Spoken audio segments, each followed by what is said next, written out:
welcome to Dreamland, a program dedicated to an examination of areas in the human experience not easily nor neatly put in a box. Things seen at the edge of vision, awakening a part of the mind as yet not mapped, and yet things every bit as real as the air we breathe but don't see.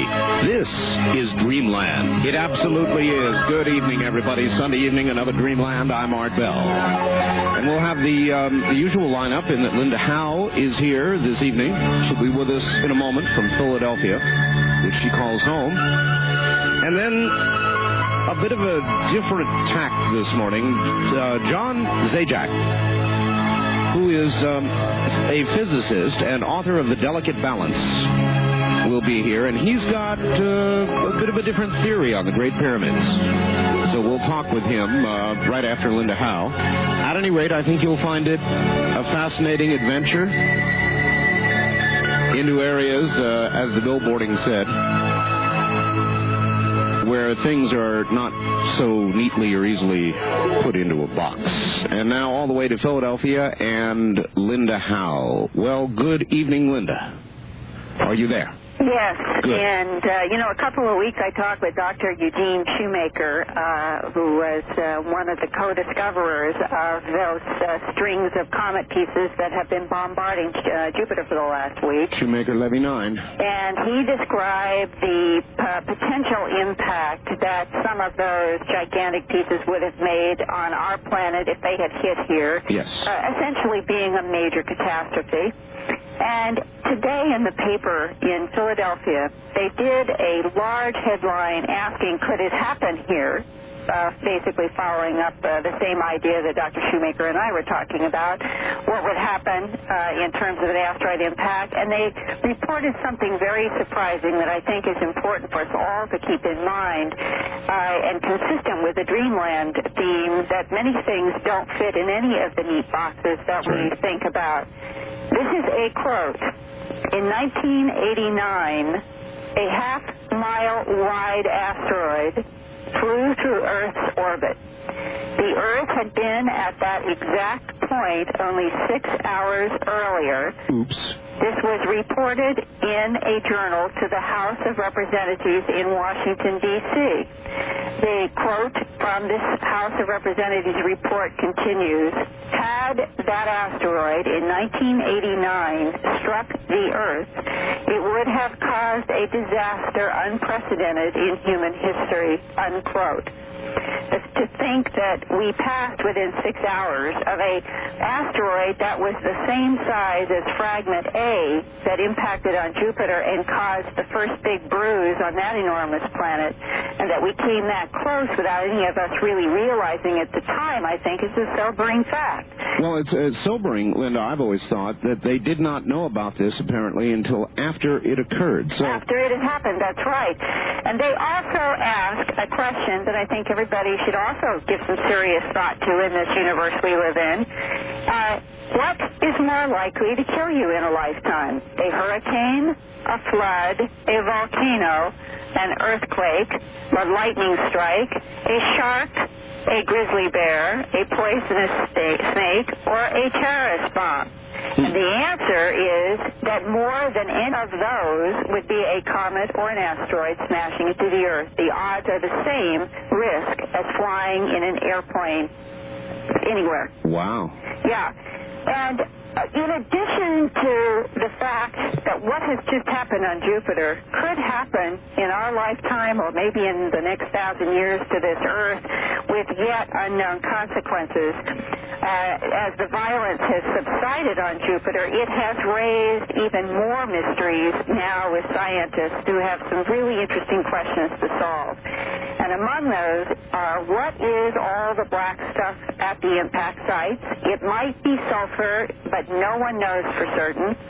How long will these big dark bruises stay on Jupiter's face now? And the answer is maybe months, and that they will be visible for amateur telescope watchers. So anyone listening who still wants to see these dark spots on Jupiter's face, they are visible through amateur telescopes right now. Linda, one thing that a lot of people are asking, I'm asking in my own mind with regard to the dark spots, Richard Hoagland, incidentally, thinks they're carbon.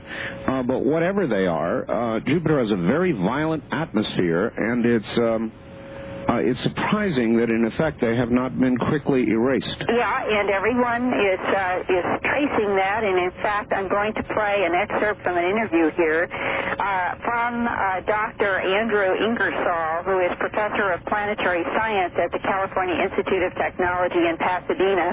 He is going to be summarizing all of the 70-some Jupiter studies for a major scientific review in Bethesda, Maryland in October. And he talked to me yesterday about several of the surprises they have so far, and they expect more to come, including the dark stuff, which he personally thinks is sulfur, and the issue of a carboniferous chondrite-made-up sort of comet hitting Jupiter is beginning to have a big question mark at the tail of it, because they have yet to find any presence of oxygen or water.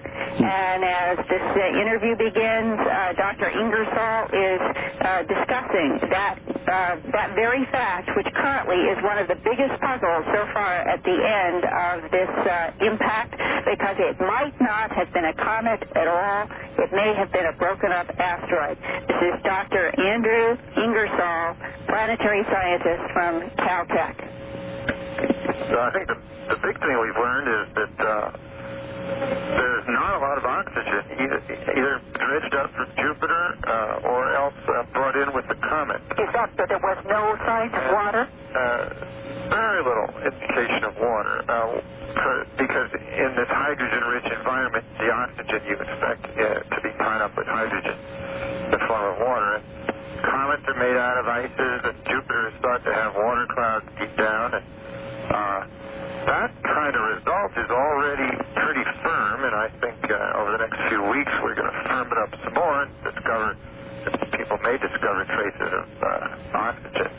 But I think the lack of oxygen is so pronounced that we can say we already know that. It's already a big mystery. Now, if your question is how long will it take us to figure out the mystery, that might take a little longer. Well, isn't the implication of the mystery that the comet itself may not have been an icy snowball, but must be made of something else completely different?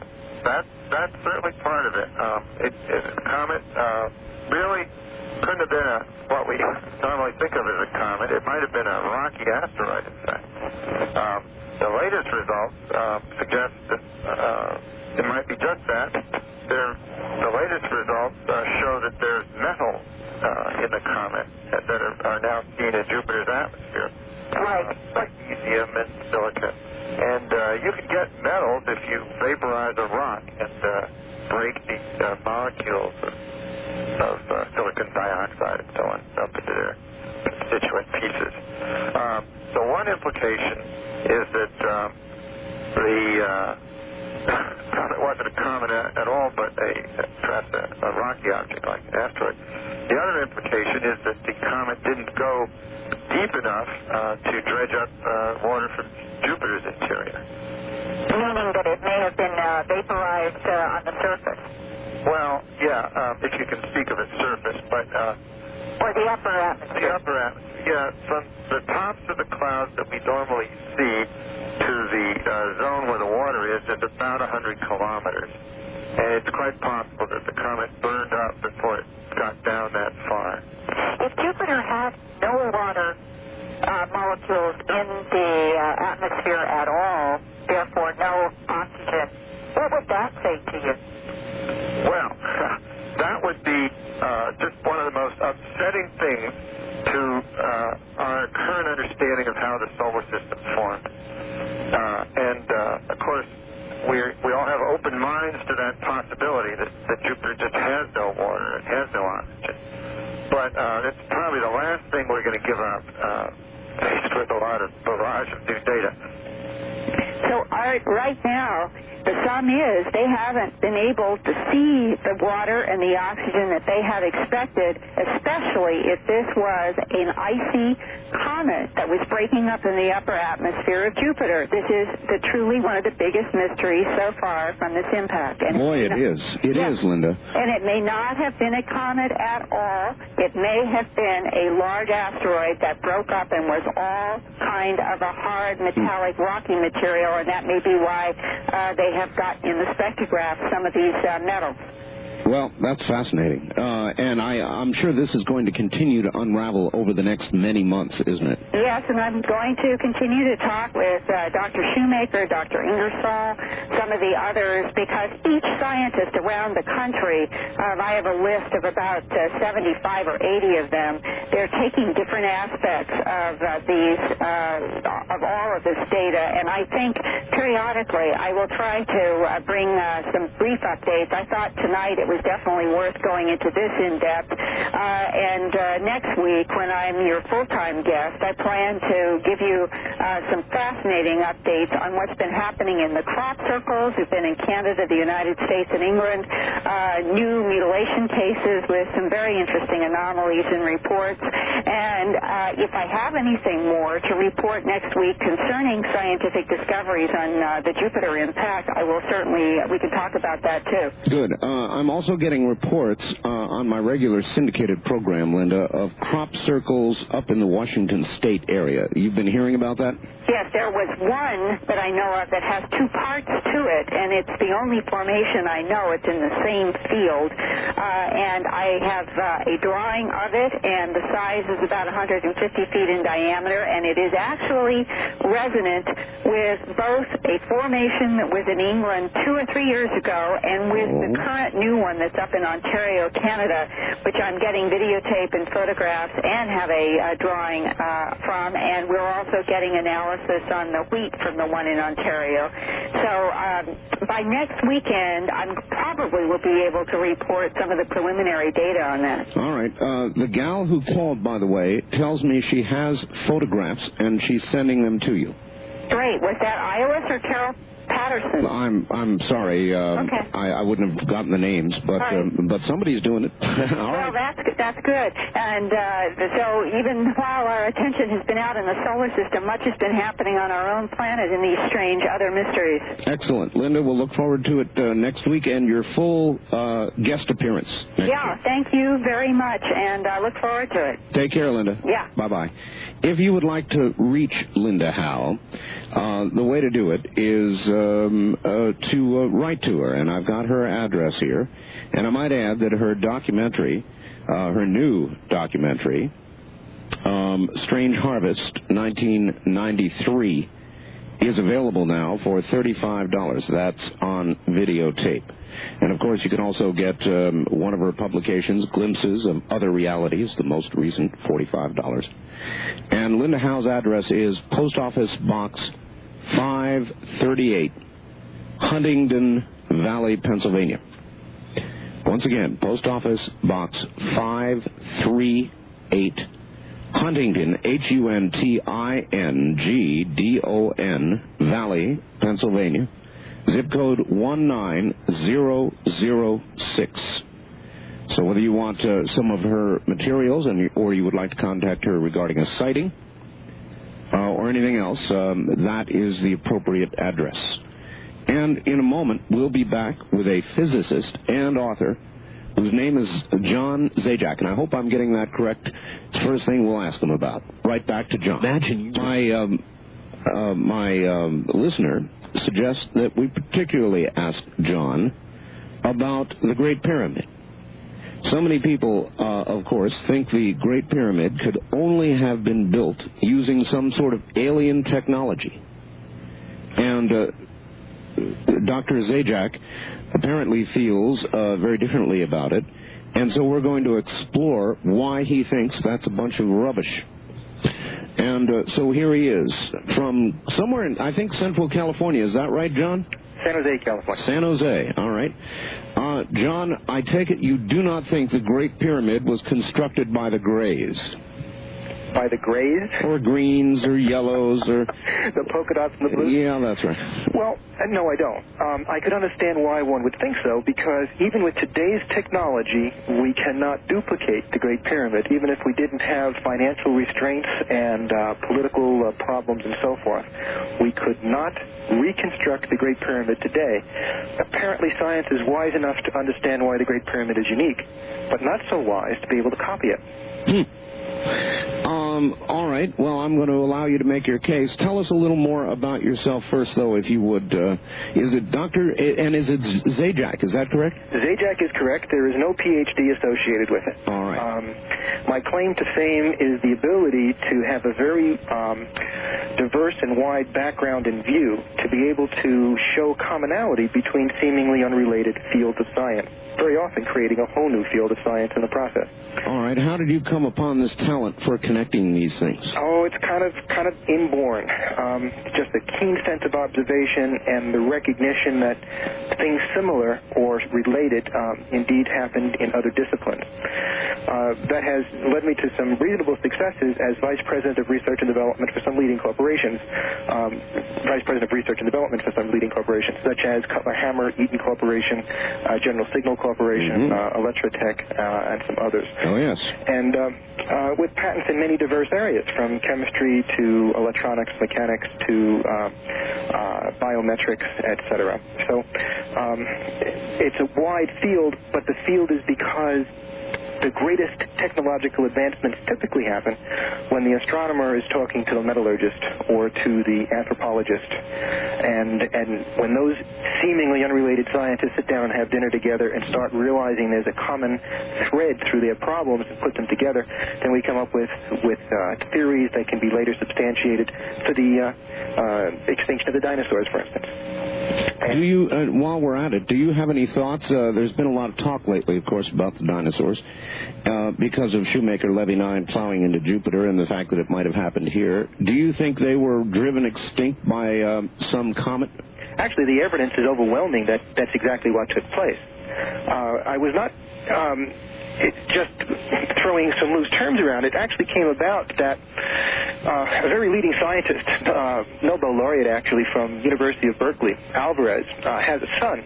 And Alvarez is in many areas of physics, very diverse by himself, now passed away. But he was having Thanksgiving dinner with his son, who was an anthropologist. As they sat there, his son was saying that in different parts of the world, particularly in Italy, that he could find some very high levels of deposits of iridium and other such materials, and that happened about the time of the extinction of the dinosaurs. And his father says, "Wow, but do you understand that that's not popular on Earth?" He says, "Yeah, I know it's kind of rare, but what can I say is a half-inch thick layer in Italy." Right. He said, "Well, that's only really found in asteroids. And what you should do is check on other continents and see if it coincides and if the layer is there as well, if it also took place at the time of the Great Extinction." Which, by the way, extinctions have happened many times in Earth's history. And sure enough, it turns out that this layer is global, and knowing the thickness of the layer, they could measure what they would anticipate the size of the impact to be. In other words, the size of the mass coming in from space. Certainly. And it turns out to be somewhere in the order of about 3+ miles in diameter, which fits very nicely with lots of things. They also could go backwards and check the frequency of great extinctions, which happens, every 35 million years or so, which leads to a theory that there is a black, dark companion to the sun, about 1,000 times out further than Jupiter, perhaps, that makes an elliptical path, and once every tens of millions of years comes in close enough to cause a gravitational tug, if you will, through what we would call our expanded solar system. And let me mention what that is. I mean, we know there's 9 planets, but the solar system is actually considerably bigger than that. It's as far out as our Earth has influence. And there's a whole lot of space junk left over from the beginning of our solar system. There's something called the Oort belt, if you will. It's a cloud that's sitting out, very much further out than Jupiter, cannot be seen from Earth directly, and it contains something in the order of 100 billion pieces of rock junk left over from the beginning of time, with space junk in the size of 1 to 10 miles in diameter. Well, that's big junk. John, I'm going to ask that you hold on. We're at the bottom of the hour, so we're going to do that break, and we'll come right back to you. My guest is John Zajack, and he's got quite a strong moment.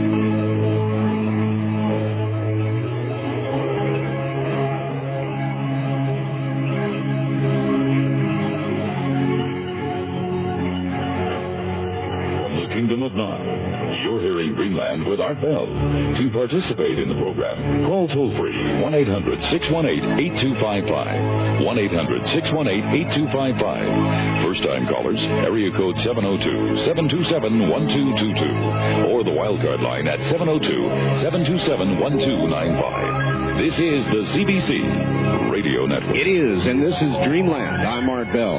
John Zajack is my guest, and he is the author of The Delicate Balance, and we're talking about extinctions and cycles and dark suns. And John, are you there? Yes, indeed. There are a number of people, John, who think that not only have there been cycles of extinction, but that man has been here before, created civilization, and become extinct. Is it possible? Well, the evidence doesn't support that. You would think that if man was on planet Earth before, that there'd be some fossil, some remnant of his existence. And to date, we haven't seen anything to support that at all. All right. There are those who believe that it's very deeply buried within Earth, but that's probably a pretty long shot. So what is your view of how all this occurred? Well, we're talking about a delicate balance here, and if there's one underlying theme that I keep trying to present to folks is that just because something didn't happen yesterday, last week, or last year, or maybe even for the last 1,000 years, there's no reason to assume it couldn't happen tomorrow morning or next week. The fact that we have gone through a very, very mild period in our climate and a fairly stable period in geological effects and earthquakes and so forth doesn't mean that we can automatically anticipate that trend to continue. In fact, in many cases, we can look at history and say there's no reason for it to continue. History has never been this consistent and this temperate for a long period. And with relation to that, we were talking about the Oort belt and the fact that there are 100 billion, that's with a B, pieces of space junk sitting out there in a very delicate balance. We'll use that term a few times through this discussion, I think, where these pieces are as far out at the very edge of our solar system as possible, held in place by the extremely weak forces of the pull of gravity of the rest of the galaxies and the pull of gravity of our sun. That is, being out there 1,000 times out further than Pluto, you've got to know that those forces are extremely weak. Therefore, small forces could indeed cause a disruption in that balance and cause some of that space junk to fall in towards the sun. And, of course, the Earth is in the path of some of that debris heading in towards the sun. The evidence for such is rather amazing. We tend to be comfortable about things and say, well, yeah, in the early solar system, there was lots of impacts caused upon the planet, evidenced by just looking up at the moon. Sure. The man on the moon and all those craters are indeed obviously impacts. But the moon would have been struck by meteors considerably less frequently than the Earth itself because of Earth's greater gravitational pull. And it turns out that we have on Earth today that we can measure and observe 28 impacts still in existence, of course eroded and corroded and covered over by growth and so forth. But 28 major impacts. A major impact is between 1 and 100 miles in diameter. Now, when we talk about the average piece of space junk that's between, something between 1 and 10, we pick the arbitrary number 5 miles in diameter. A 5-mile diameter piece of space junk with an average velocity of just under 50,000 miles per hour crashing into planet Earth would indeed cause a meteor impact about 100 miles in diameter. It would throw up so much dust and debris that we would immediately go into a new ice age. Certainly sunlight would be blocked out, and if animals and humans didn't die immediately from the shock, from the quake, from the inhalation of dust, one would certainly think that food growing would be extraordinarily difficult, if not impossible, for some length of time, probably years, but would throw us immediately into an ice age. That is the rough equivalent, is it not, of a nuclear winter? It is indeed where the theory for nuclear winter came from. Well, all right. It's kind of interesting, but in fact, I'm just curious, John. If you were to do projections, as they do with nuclear warfare, right, and this were to occur based on current technology, right, how many people, if anybody, would survive? Maybe, handfuls of people would survive. Let me give you for instance. For instance, In the American arsenal, we talk about having 10,000 nuclear weapons, thermonuclear weapons. Mm-hmm. The Russians claim to have 9,000 or 10,000, but our resources suggest perhaps 40,000. However, the average size of the American arsenal is about half a megaton. It's roughly a little bit bigger than that, approaching 1 megaton for the Russians. If we added what's known of the American and Russian arsenals together, and even added in all the stuff we think the Russians are hiding, we're talking in the vicinity of 50,000 weapons, less than 1 megaton apiece. That would be to say that if World War III broke out and every single weapon got used and went off, we're talking in the terms of 50,000 megatons. Mm-hmm. Okay. If something the size of a 5-mile diameter struck the Earth, we wouldn't be talking about 50,000 megatons. We'd be talking 100 million megatons. Big bang. Of course, big bang. Of course, it would be concentrated in one location versus a nuclear exchange being in many, many, many or almost all locations. Well, that may or may not be true completely. And as we've just seen, the gravitational pull of Jupiter broke apart the comet that smacked into it. We might see fragmentation or companion parts as well. It has been... two thoughts come to mind in this regard. It has been pretty much shown by now that we've seen this comet break up that if we look at the moon and other places, that many of the impact craters are in straight lines, which pretty much says that it's multiple impact. So it'd be like a shotgun blast. Well, one blast would be enough to do it, but we might not have the luxury of only having half the Earth destroyed. Certainly, when you throw debris up into the atmosphere, you cause enough of a global problem from a standpoint of falling dust and blocking out of the sun to cause very, very many problems. Not only from inhalation of the dust itself, which is, of course, even during volcanic eruptions, what has killed many people, but because of the sudden change in temperature. Here on planet Earth, it's kind of interesting. People have looked at the Farmer's Almanac for years and said, gee, isn't it uncanny? They have a whole bunch of things which kind of tend to make sense to come true. And one of them is that a severe winter always has an early snowfall. But that's not coincidence, that's absolute fact. And the reason why is when the first snow falls, the white area reflects 97% of the sunlight coming in, guaranteeing the temperatures directly after snowfall to be cooler than they would have been if there wasn't a snowfall, causing additional precipitation in the form of snow, causing additional sunlight to be reflected, therefore causing the winter to be more severe. In fact, scientists have recently put together reasons why we have colder winters, one of the reasons for having some colder winters. And it's got to do with whether or not the first snowfall takes place on the northern or the southern slopes of the Tibetan Mountains. You say, now wait a minute, that's for sure the other side of the globe. What's going on? Right. Well, what happens is that with the first snowfall, just as we've mentioned, additional sunlight's reflected, causing a colder region. The hot and cold cause high and low pressure areas, and as the jet stream smacks into the Tibetan Mountains, it needs to make a choice whether to go go up around the north or down around the south. However, when it moves around the Tibetan Mountains, it sets up a pattern which tends, I use the word tends here carefully, which tends to encourage either northern or southern movement of the jet stream around the rest of the hemisphere. Therefore, the first snowfall in Tibet can very much affect what we see in terms of our winter because our weather patterns are very much controlled by the jet stream.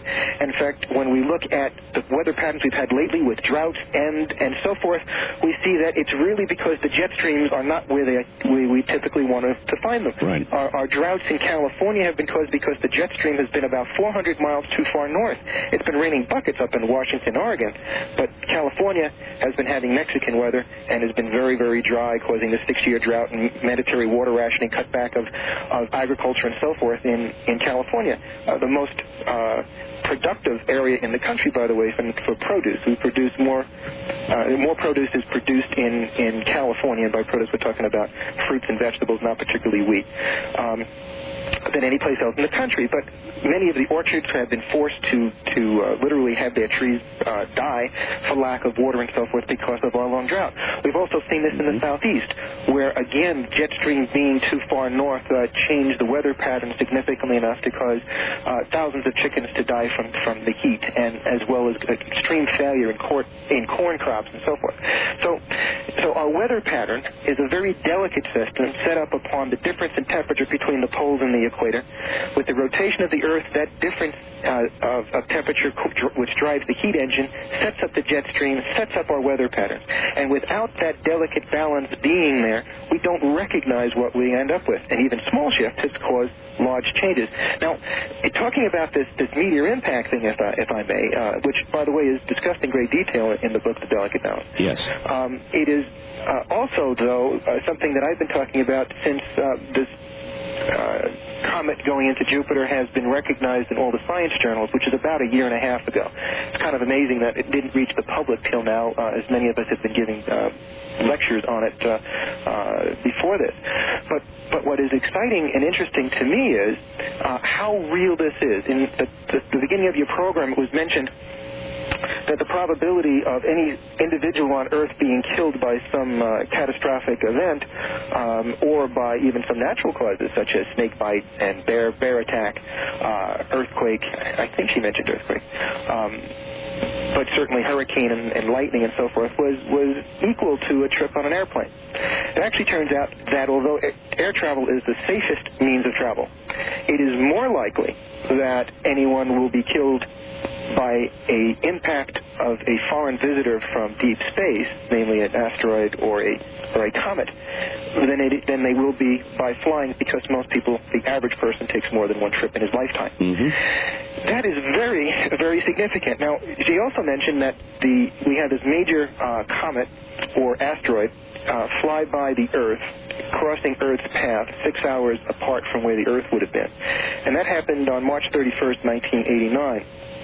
And indeed, it was close, but it did miss us by something in the order of 500,000 miles. It was found only 6 days after it passed by because no one was looking for it. It also turns out that in 1989 we had 2 other close encounters, and that's 3 in 1 year. And I remember it very well. I remember the Associated Press reports of it, and they were always, gee whiz, we just found out we just had a close encounter. Again. Yeah, again. And each time it was found afterwards, and each time it was because people would examine photographs of the night sky and see, what was that? It wasn't there before, and then make projections for its course and so forth. But because they don't send out big, long tails, and we don't see them coming from a long distance, they're not being observed. Well, 3 of them in 1 year was rather unsettling. Remember we mentioned that there was this delicate balance holding things in the Oort belt out there. And one of the things that happened significant, or maybe insignificant, I can't say, because science has never figured out what gravity is. We've got names called the graviton, and we talk about gravity waves, but no one has a clue what it is. We don't know how fast gravity travels. We don't know what it will travel through. We don't know if gravity waves can bend gravity waves. We don't know anything about gravity except Sir Isaac Newton, who we'll talk about later, was sitting under an apple tree, so the story goes, and got hit by by an apple. I've maintained that if there were no apple trees, we wouldn't have the word gravity. So, I mean, that's how in the dark we are about gravity. However, if you would take any significance to the event that in 1986, all of the planets lined up in a perfectly straight line, an event which happens only once every 286,000 years, you know that's not a common event. If gravity waves bend or are focused or add together, and we don't know that to be the case, could that have an effect or a tug on that Oort belt? I don't know. How long would it take for stuff falling out of the Oort belt to fall towards the inner planet? Yes. I don't know. How many pieces could fall at a time? Well, if even one piece fell, probably hundreds, maybe thousands of pieces would fall. There's no reason to think a piece would fall when there's 100 billion of them out there in different positions, delicately balanced.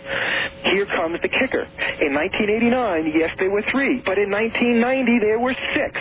That was exciting enough that the science departments of Yale and Harvard put together a team to they came up with the first analysis that you were more likely to die if this trend does not go away, sent then Vice President Dan Quayle to Congress to ask for $125 million, which was appropriated, to build a number of inexpensive, short-sighted telescopes to, quote-unquote, look for the killer asteroid. Now, it was believed at the time that study was started that there were 40 pieces of space junk, at least a half mile in diameter, that were known to cross the Earth's orbit. And there were, except that in the first 2 years of study, they found 25,000 more. Oh. So as we speak, and the number goes up every day, there are 25,000 pieces of space junk, half mile or larger in diameter, that cross the Earth's path. Now, those may not be the most damaging ones because they are not coming from deep space. They are remnant of different things, which we'll talk about later probably, but probably the asteroid belt or whatever that cross our path, but have been fairly stable for obviously a long time. The more concerning are those pieces that will fall out of the Oort belt that we don't have any clue about, that may be of any size between 1 and 10 miles in diameter, as just mentioned, and that is much more concerning, and in the scientific community, it is a real concern. Let me ask you the question that I have asked others with regard to Shoemaker-Levy 9. Had Shoemaker-Levy 9 been headed directly toward Earth instead of Jupiter, could we have stopped it? The answer is absolutely not. However, that does not stop science from thinking they have the possibility to do it. There is a joint effort with the USSR at this time to build deep space missiles carrying atomic warheads. And although it's feasible, the realities of it are not. And let me tell you why. Number one is that there is no reason to believe that we will see the thing coming at us long enough advance. Now, with Schumacher, we saw this a year and a half in advance because it already made one close pass by Jupiter, and we saw that. Jupiter's gravity then, said, no, you can't keep going, and pulled it back in, and so we saw this happening. And the only question for the last year and a half was picking the date. Interestingly, science did not pick a set of dates so far apart. They kept picking July 20th and 21st, which I thought was very conspicuous, coincided with the 25th landing of the first man on the moon. But as we know, it came in here for it's just about a week, from last Saturday to either Thursday or Friday of this week. That's right. So it was spread out further than we probably anticipated. We couldn't tell for sure the size of each of the objects because of their distance and so forth. But we were standing by ready and waiting because we had approximately a year and a half notice of the event because of its last close pass, which indeed caused it to break up into fragments. The consideration here, though, is that if we saw 3 in 89 and that we continue to see close encounters passing by us, in fact, the closest was 1993. We had a piece of space junk approximately a mile in diameter, perhaps slightly less, come within half the space of the Earth to the Moon. Oh, boy. Okay? I mean, closer still, much closer still. We talk about things closer than the Moon. Under 200,000 miles, I would take it.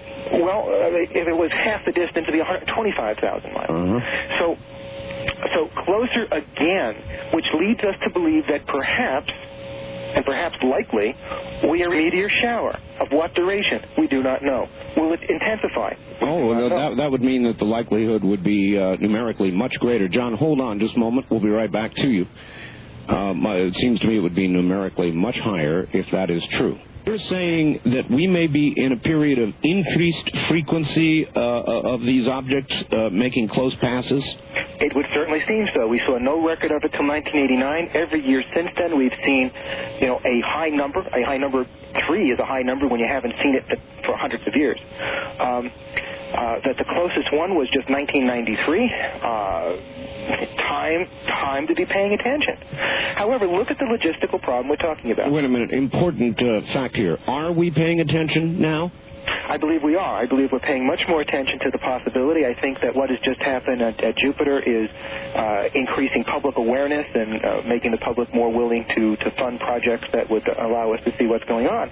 However, do remember this. We didn't see the Jovian comet until it was close, making a close pass at the planet. We only know now that it was going to take place because after we saw it go by and we had our eyes trained on it, if you will, we could project where it was going and what would happen a year and a half in advance. Right, okay, John, this calls for a little bit of speculation, John. Speculate for me.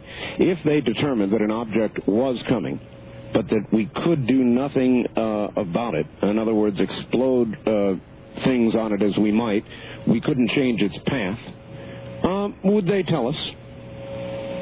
Might indeed. Might, yeah. Might not because Washington would make the decision, but rather because the scientific community and people looking for comets and asteroids, which, by the way, almost all of them are found by amateurs.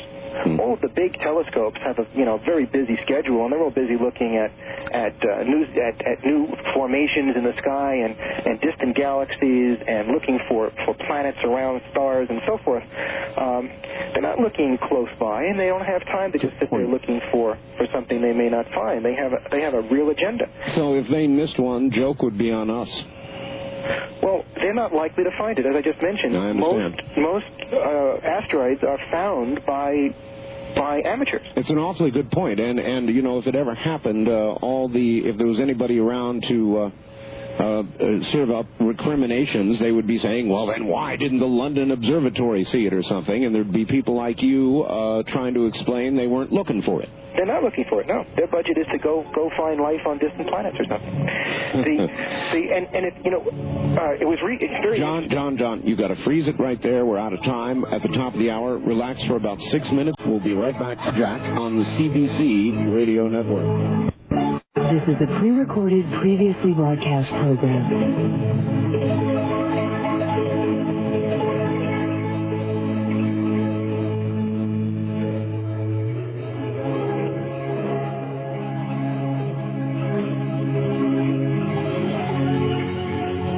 From the Kingdom of Nye, we continue with your calls on Dreamland with Art Bell. Call Art now, toll-free at 1-800-618-8255. 1-800-618-TALK.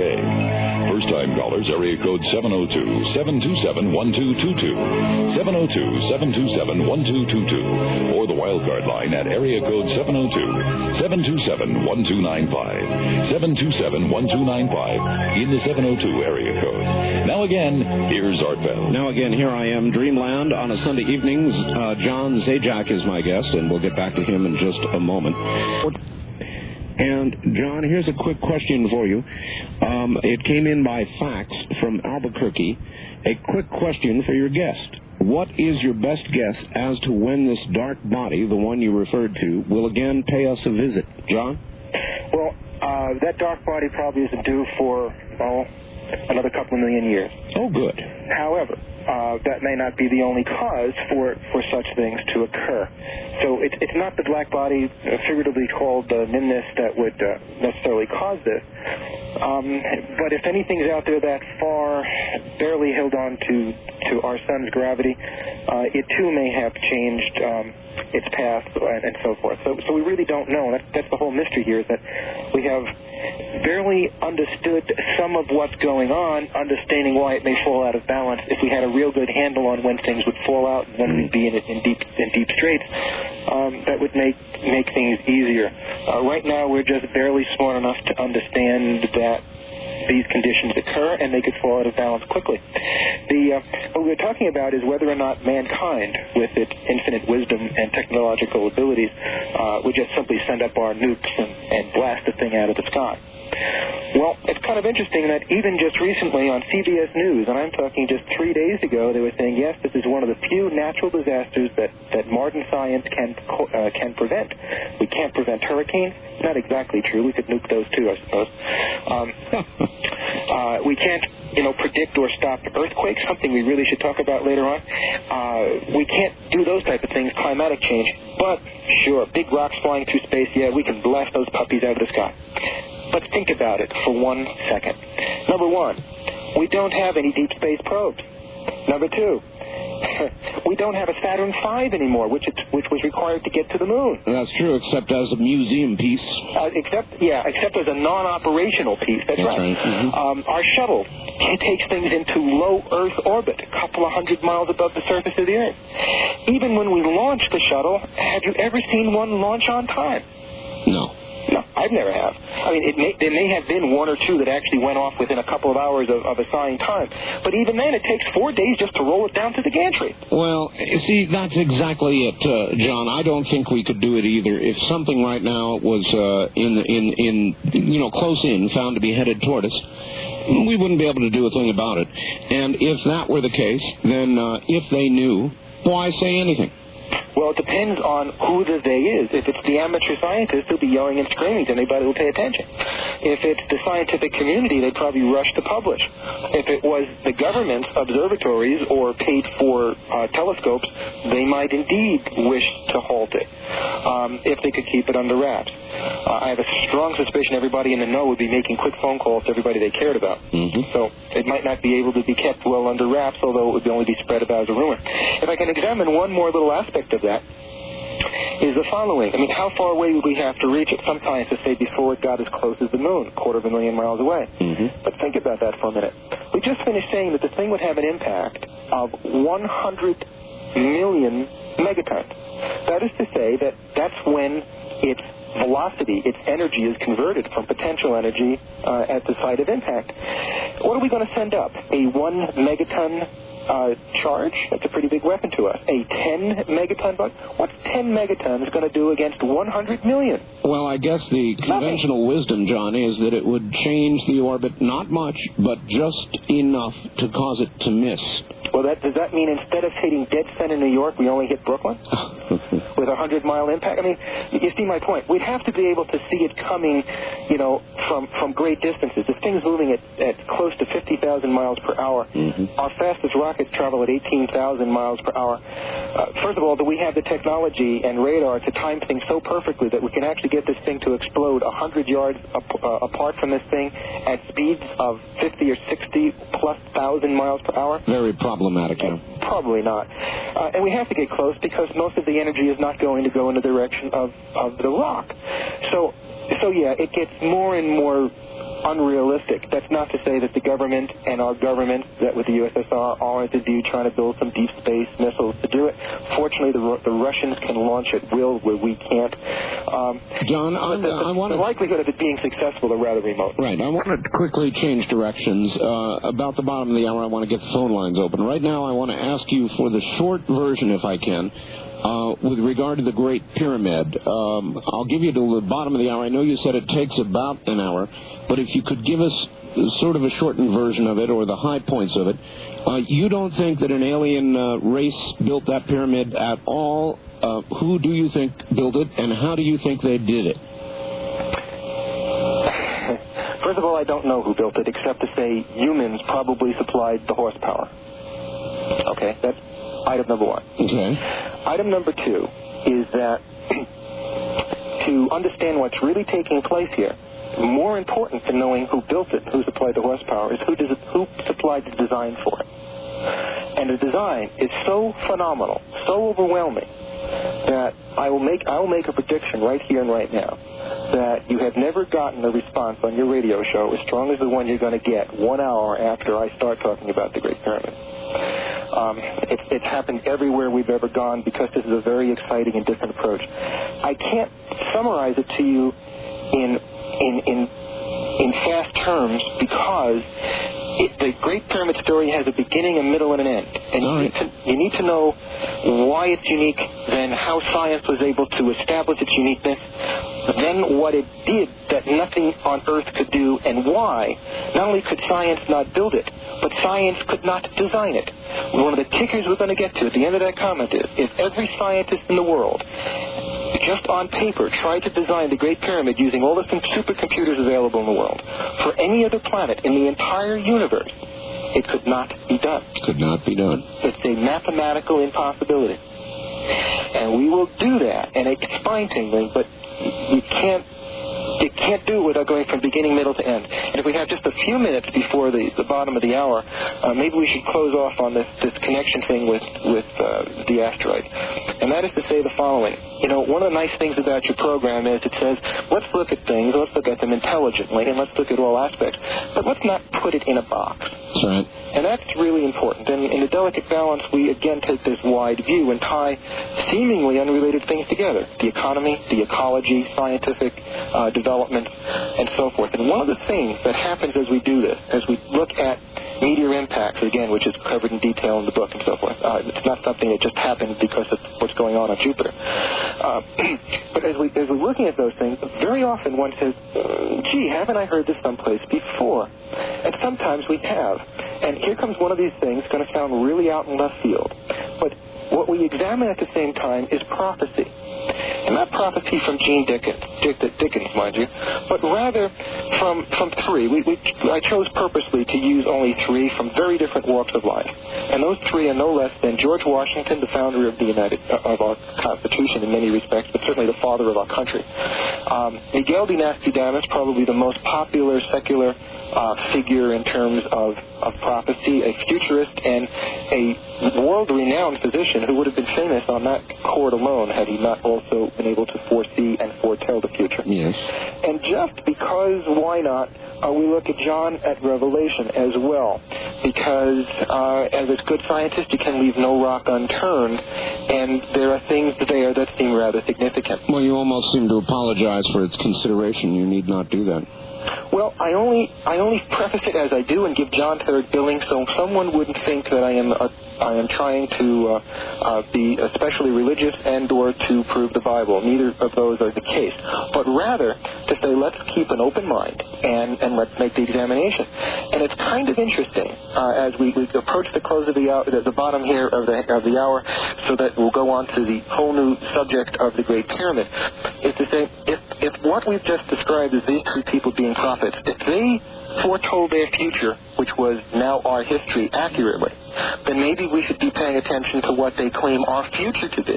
And indeed, Miguel de Nostradamus speaks of, and he's misinterpreted very widely, but speaks of great devastation happening on planet Earth because of climatic changes, great drought, and pestilence, probably due to food shortage and so forth as well. When the great comet makes its run, and that was, from other quatrains, shown to be in the latter part of the 20th century. Right. And so everyone said, Halley's Comet, Halley's Comet. Nostradamus is predicting worldwide drought and famine in 1986. But that's not true, and it wasn't true for several reasons. He was speaking of an unknown comet because it does things that Halley's never could come close to doing, including drying up the lakes and rivers and so forth. Not to say we don't have drought and famine presently, but not on the scale that Nostradamus was talking about it being severe worldwide. Right. So Miguel de Nostradamus, it was talking about this great comet. When the great comet makes its run, that all of these universal effects of Earth start changing. John, in the book of Revelation, also speaks of a time when a great mountain, a flaming mountain, is hurled onto the earth, and that it destroys a great city. It's called Babylon, but it's a representation of Babylon, a place of sin, if you will. But we're a great trade center, for he says that all the merchants at sea will wail and grind their teeth, saying, but what city could compare to this great city? Which would cause, by the way, because of its impact, a worldwide earthquake that would leave, quote-unquote, no island left in the sea, no mountain left in its place. How does Nevada and Las Vegas sound to you? In terms of safety? In terms of a target. Well, there are some who would pick that. I personally think that if we're going to try picking a city of center of commerce, we'd probably have to pick New York. But with child pornography and so forth. I do believe I detect some New York in your accent, don't Yes, there's some there that's been trying to be tucked away for about 20-something years. Why did you leave New York, John? Seriously? You need a long list of reasons? No, I don't. I was just wondering if it was connected to prophecy. No, it wasn't connected to prophecy. It was connected to good weather and to a nicer lifestyle and to get away from some of the rudeness and toughness of New York area. But because there may be no place on Earth that's safe. If we had time to talk about earthquakes later, we'd see that California may be the safest place in the entire country to withstand a major earthquake because they're due within the whole country. But California has earthquake standards and some provisions set up and a mindset that will probably help to handle it. And every mile underground, the telephone company has a 10-foot loop of wire to pick up to allow for movement of ground and so forth without breaking down communications. So the major earthquake we're looking for in California will not be a pleasant one, but any place else in the country would probably be considerably more devastating. Mm-hmm. So the bottom line here is simply that prophecy is something which I keep threading through the things we're doing, and I think it's very significant because it shows that some of these things may not be out of left field but been foretold for centuries. And when we look at the Great Pyramid, we will find that the Great Pyramid is probably, and I say probably loosely, it's almost definitely the most incredible prophetic message ever left on the planet. Ever left on the planet? Left by whom, John? Well, we'll have to discuss that, but, again, it's not that I'm claiming it was not built by humans, but that's the horsepower. The question is, who supplied the technology? Who supplied the design? Why was it so important to leave a prophetic message for the planet, which no one can really refute? And it's very interesting how the message is left, but the message is not left in hieroglyphics. It is not left in symbols or terms or words. It is left in the universal language of numbers. In fact, we know from computers that every computer on Earth speaks the same language, regardless of whether it's built by the Japanese or by the French or by the Americans. They all speak the same language. It's true. And I have a cousin who, when being presented the information, says, well, a universal message, I mean, if it was really to be so universal and someone wanted to leave a message, why didn't they just leave it on videotape? Why did they have to leave it numerically? And I'm just dumbfounded by that because the Great Pyramid is the oldest structure on Earth. It is 4,614 years old. And as I think of this, I ask him, well, I can't understand Shakespeare, and he spoke, quote-unquote, English just 300-plus years ago, and I can't understand that very well. If we're going to put it on tape, what kind of tape should we put it on? Should it be on VHS, Super VHS? Should it be Betamax? Is it on quarter-inch tape, 3/8-inch tape, half-inch tape, 1-inch tape? At what speed is the tape running? Do you know that the average life expectancy of a piece of plastic tape is 7 years? Sure. It's 50 years for a piece of metal tape. How many lines to the inch are we talking about here? Are we talking standard television broadcast, 330 lines? Are we talking home broadcast, which is 220 lines, where we seem to lose resolution? Are we talking on mine, Super VHS, 440 lines? Are we talking super high density? All of this took place in the last 10 years. So if you wanted to leave a message for the ages, you would roughly build the pyramid. Well, you would leave it in stone. You wouldn't leave it on tape. You wouldn't leave it in some cryptic language which kept changing. No, that makes sense. You'd have to leave it in something universal. The only universal language is that of numbers. And so that's the only possible thing it could have been left in. And certainly it had to be left in stone, for that's the only thing that would last the period of time necessary to get the message to whom it was directed. Who do you think this message came from? I know I'm probing ahead. Well, the message came from the designer. And who do you think the designer is? Well, I am absolutely positive it was no one from planet Earth. Oh? But I also... Oh? Yeah. Oh, really? Now, this kind of goes against what I thought your position was going to be. And that is that it was, in essence, designed and built by Earthlings for Earthlings. And now you're suggesting to me that is not necessarily the case. You think the designers... I'm not suggesting. I'm making an absolute statement. The horsepower was probably supplied by humans. But the design concept was definitely not. And on what basis do you conclude that? Well, you have to... if I told you 3.1497, you went down 17 digits, yes, and you didn't understand what pi was, would have no meaning. So we have to first understand why it's unique. Then you can understand why Earthlings couldn't have designed it. I understand the math is unique. Tell me now why that means Earth people could not have designed it that long ago. Well, first of all, the technology to do it not only didn't exist then, it doesn't exist now. The second reason why is, and by the way, I'm not suggesting it was made by some clever Martian either. And that almost seems that there's nothing left, but that's not true. The next thing, though, is that I just finished telling you that the greatest piece of prophecy ever left on planet Earth is the Great Pyramid. But how do you explain the ability to foretell the future in such precise ways by anything that's called scientific? All right, given the available choices then. Oh, I kept hoping you were going to break. You're going to go to break now. I see. You want. That was my hanging question. You want a cliffhanger, huh? Well, why not? Well, okay. And then we could start right in and with the pyramid as soon as we get back and do it up right. All right, John. Very good. We will do exactly that. John Zajack is my guest, and he wants us to be cliff-hung, so cliff-hung we shall be. And we'll wait till we get back and find out about the Great Pyramid before it kills me. Who designed it? When was it done? Who did the work? He suggests that our long-distant ancestors did. But the designer was not human. The designer was not some Martian. So then, darn it, who was the designer? Perhaps he will suggest that which we regard as a creator was a designer. We'll have to wait and see. Once again, I'll quickly announce my picture now is on AOL for all of you who asked. America Online. If you go into the gallery section, just hit keyword in America Online and go to the gallery. It's in the new files section. It's a gift photograph, computer picture, and a lot of people have asked for it, so there you go. You're listening to the CBC Radio Network. This is...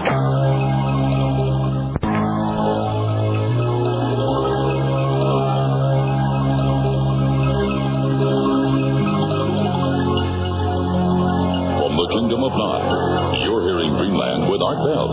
To participate in the program, call toll-free 1-800-618-8255. 1-800-618-8255. First-time callers, area code 702-727-1222. Or the wildcard line at 702-727-1295. This is the CBC Radio Network. It is. Good evening, everybody. I'm Art Bell. My guest is John Zajack.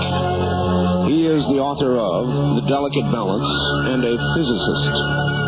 And we've been talking about the possibility of collisions on Earth, and now we're beginning to talk about the Great Pyramid. And we're going to have to try and condense it, John, into something less than an hour now, because I do want to get the telephones open. But I also want the story on the pyramid, so I want a lot of things here, John. Probably my cake and eat it, too. Well, I will try my best. Maybe we can get it in under the hour spot that we talked about. All right, let's give it a try. Let's give it a go. First of all, let's just say what the pyramid is. And also, probably what I'm not going to talk about. This discussion is not going to deal with things like sharpening razor blades and mummification of cats and finding your anniversary date and all that kind of silly stuff. I'm going to look at some really basic, fundamental parts of the Great Pyramid. And what we should know about the Great Pyramid is it's the only remaining great seven wonders of the world. It is indeed the oldest structure on Earth and the largest structure on Earth. Now, there is one pyramid that some people will claim is older, but that pyramid was built in 4 stages. The first stage was nothing more than a burial site, which does predate the pyramid. But of any size, it nowhere comes close to the Great Pyramid in terms of its actual age. Now, we mentioned that the Great Pyramid is the largest structure on Earth, and one would quickly point out that the Great Pyramid is 454 feet tall, and the Twin Towers alone, second tallest building on Earth, is 1,368 feet tall. You say, John, what are you talking about, the biggest structure? Well, let's just examine that for a moment. The Twin Tower was built by 5,000 people. It took them 11 years using modern equipment. But if we realize that the Twin Towers office building is indeed mostly space, okay, that is to say that there's roughly an acre of space per floor.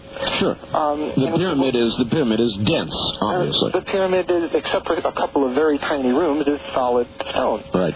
So if we said, well, let's expand the 209-foot base of the Twin Tower to that of the pyramid being 761 feet, and of course in both directions.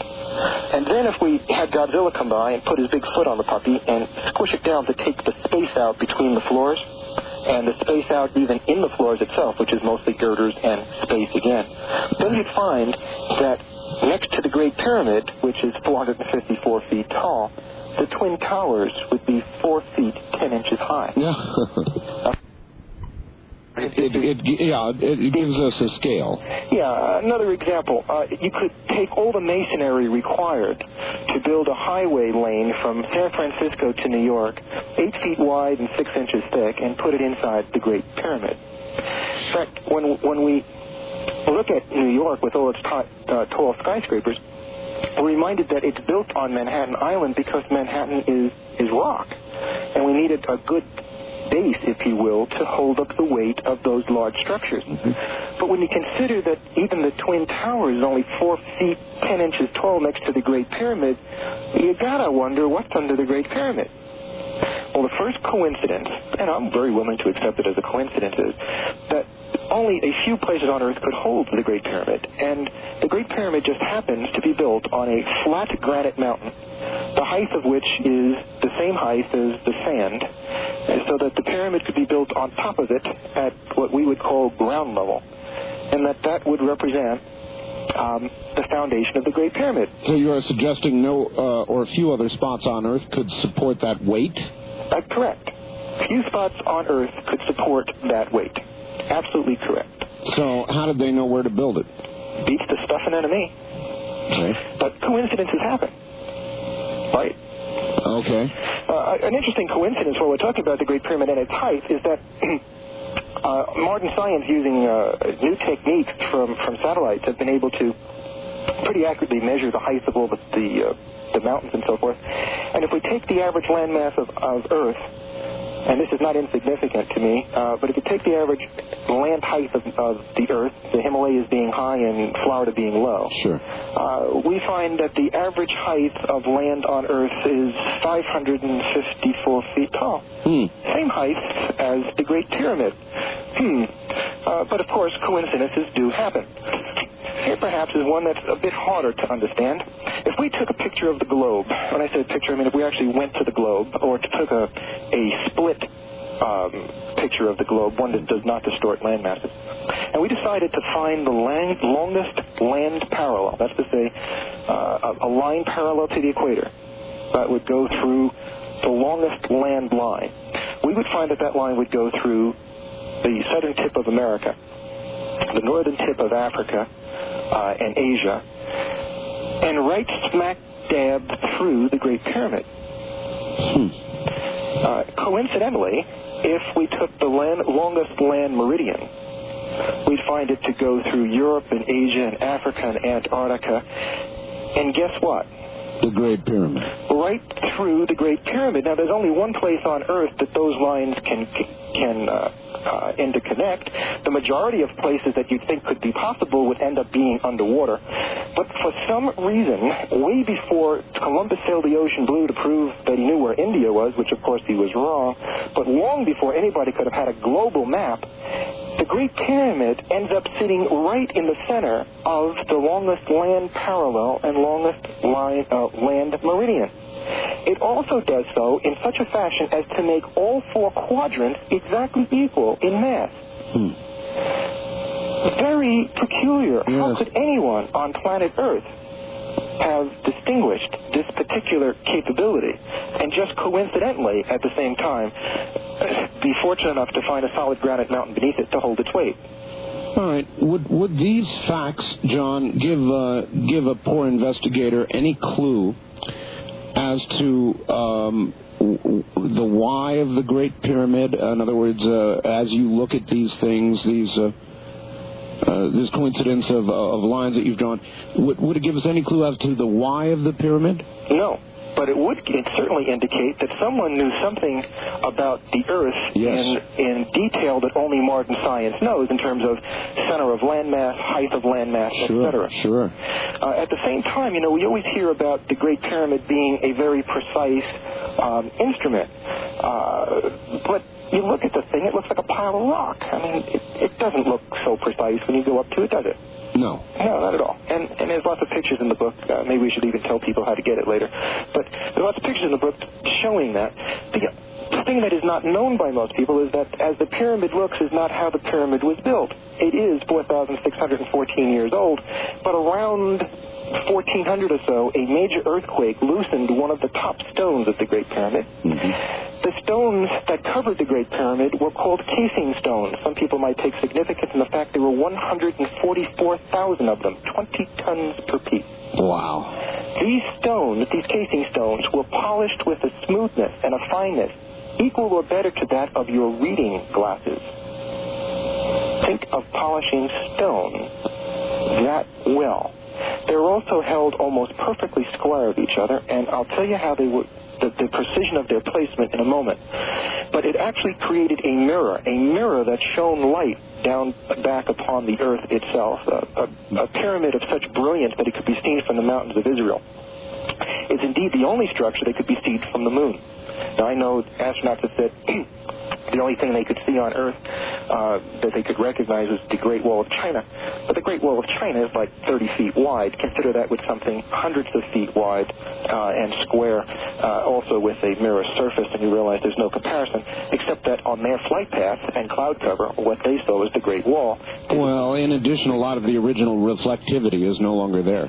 Well, indeed, that's true, but I think the Great Pyramid is probably still one of the few structures that can be seen from the moon. I'm sure. In any case, the stone under the casing stones were just fill stones. Okay, they were cut with the precision of the people of the time, with the tools of the people of the time. And you might say, well, that's remarkable or it's nice, but it's not overwhelmingly spectacular. Well, let me go further. By the way, just so we don't lose track of those stones, when the Arabs found the means to topple these stones from the Great Pyramid, they ended up building many of the great mosques of the Middle East and several cities for shahs and others. Kind of interesting, and maybe we'll get to that later, but I doubt it, but dealing with the stones that were stolen. However, as they toppled these down, they would fracture and break some of them, many of them along the way, 20 tons apiece.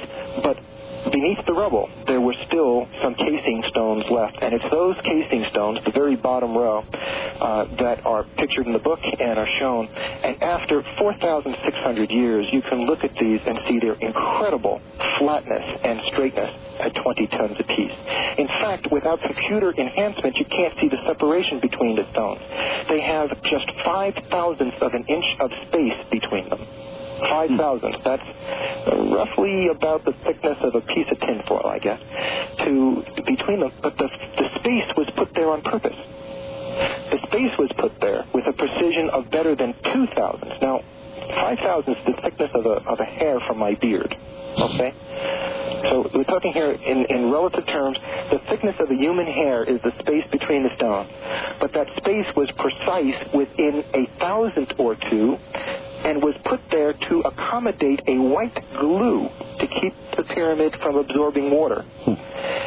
That glue, 4,600 years old, is basically as strong as the stones it's gluing together. Cracks start in some stones, but stop at the glue. It is still watertight.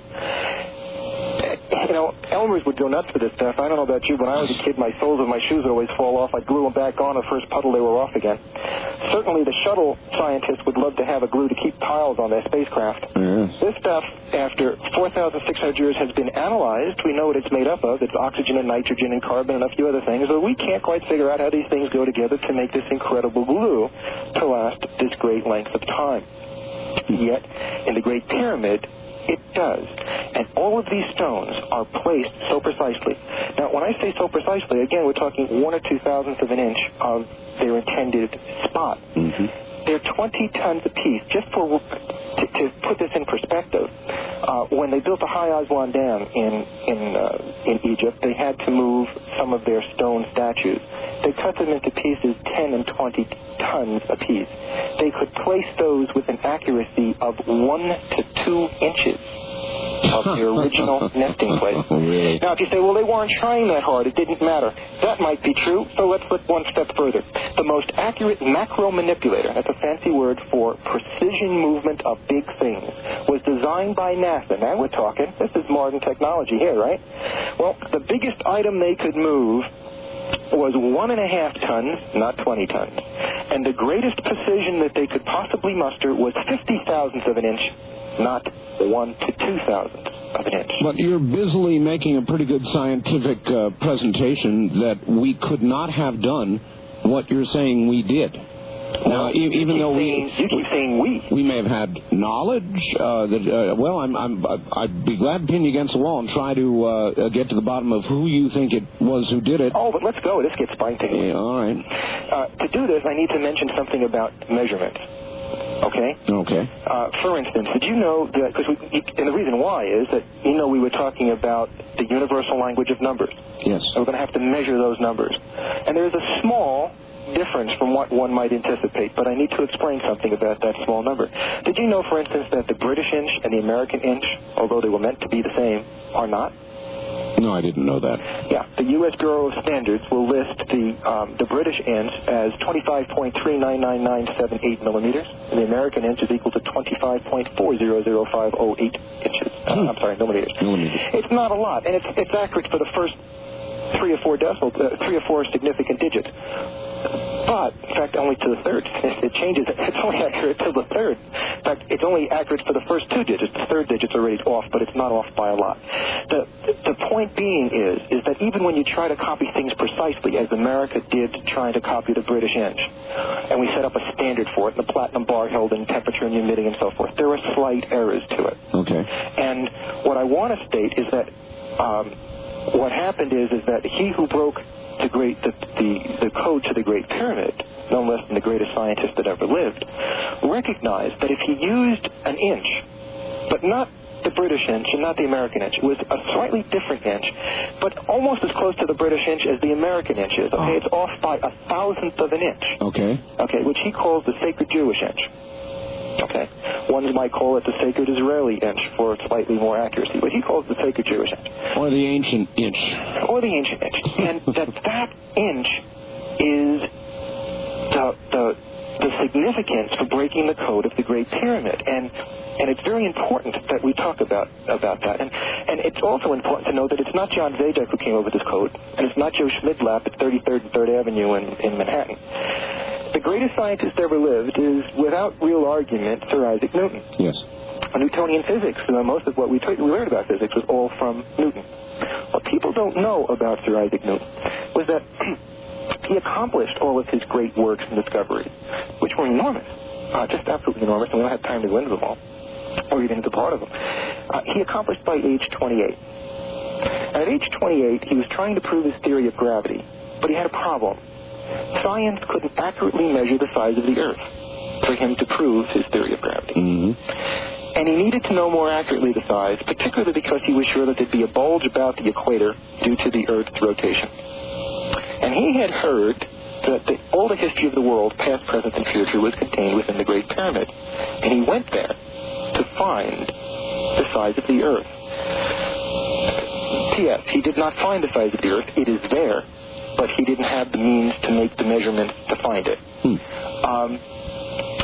However, he was so taken by what he found that he dedicated the bulk of the rest of his life to the study of Scripture, and indeed wrote a book about the interpretation of the prophecies in the Bible, published after his death, by the way. In any case, what is it that Sir Isaac Newton found? Well, if you and I took apart a Honda, I won't say a Ford anymore because that might be more confusing, but if we took apart a Honda, we would notice something was pretty significant in terms of a universal commonality. In other words, things turned out to be in equal denominations if we picked a unit that we personally call the meter, or the millimeter, if you will, which is a division of the meter. But if we said, hey, you know what, if we pick some unit, this becomes a 10 millimeter bolt and a 20 millimeter bolt, and this becomes a 50 millimeter wheel or a 150 millimeter gear or whatever, but everything would work out into millimeters. Well, Sir Isaac Newton found that everything in the Great Pyramid broke out nicely in something called the sacred Jewish inch, which is just about as close to the British inch as the American inch is. Okay. And when he did this, he started with some basic things. He started with the height of the pyramid and the periphery of the pyramid. Mm-hmm. Well, that's pretty straightforward to do, right? Sure. Well, when he did that, he found something kind of interesting. Now, you know that pi is twice the radius of a circle divided into its circumference. Yes. So Sir Isaac Newton, just out of curiosity, divided twice the height of the pyramid into its circumference or periphery. Mm-hmm. And it comes out to pi to 6 significant digits. Interesting, because in his day, science could not yet predict pi any greater than 6 significant digits. All right, well, I think you've made a pretty good case that science at the time could not have done what was done. Who do you theorize did it? Do you believe, John, that it was a... No, but you can't do that to me yet, because I'm going to prove that something's not possible, but to do that, you have to know the parts I'm going to use to prove it with. All right. Let's go one step further. Does the number 36,524 mean anything to you? Nothing. Nothing. But if we move the decimal point, that becomes 3, and that's the periphery of the Great Pyramid, by the way, inches. That comes out to 365.24. Now, don't feel bad about this, but how many days are there in a year? 365. Exactly? No, I suppose you... are we averaging here with leap years and such? Yeah, well, either way. Most people would say 365 and a quarter, which would be 365.25. Okay. You'd say that's pretty close, but not close enough. Because, you see, it wasn't until George Washington's time that we even adopted the Gregorian calendar. And the Gregorian calendar basically says, yep, you'll have a leap year every 4 years to make it come out right, but not exactly so. To make it come out exactly, we have a leap year every 4 years, except in years ending in 00, except in years evenly divisible by 400, in which case we put it back in anyway. Bottom line is, the exact length of the Earth year is 365.24 days, something that the average citizen is not quite aware of, something that we didn't adopt throughout the world until roughly George Washington's time, 200 years ago. Yet 4,614 years ago, built into the Great Pyramid, is this wonderful little thing called the exact length of the Earth day. We've also heard that the Great Pyramid points perfectly due north. That is not true. It is off by 6 minutes of arc. Now, each degree, 360 degrees in a circle. You could break a circle down into 60 minutes, and it's off by 6 of those minutes. Okay. Turns out that in the International Geophysical Year, modern science, in its infinite wisdom, decided to build a perfect monument to the Earth and decided to point it due north. Oh, I'm sorry. I said that the Great Pyramid was off by 6 minutes of arc. That's not true. It's off by 3 minutes of arc. The best that science could do in building that monument was to make one 6 minutes of arc off, twice the area of the Great Pyramid. But since the Great Pyramid was built, there has been a movement of the North Pole. In moving that backwards, as best we possibly can, 4,600 years, we find that the Great Pyramid pointed to 0.001 minutes of arc when it was first built. A lot better than we could do. John, hold on just one moment. We'll be right back to you. Do you have harvest? And I want to ask John, we've got about a minute now, and you're leading us down a very careful path, so tease us with what's just ahead a little bit in the path. Well, what I would tease you with is what directly ahead. So far, we've talked about whoever designed the Great Pyramid knew an awful lot about planet Earth and had technology greater than we presently possess today. However, one could say, could that not have been built by a smart Martian?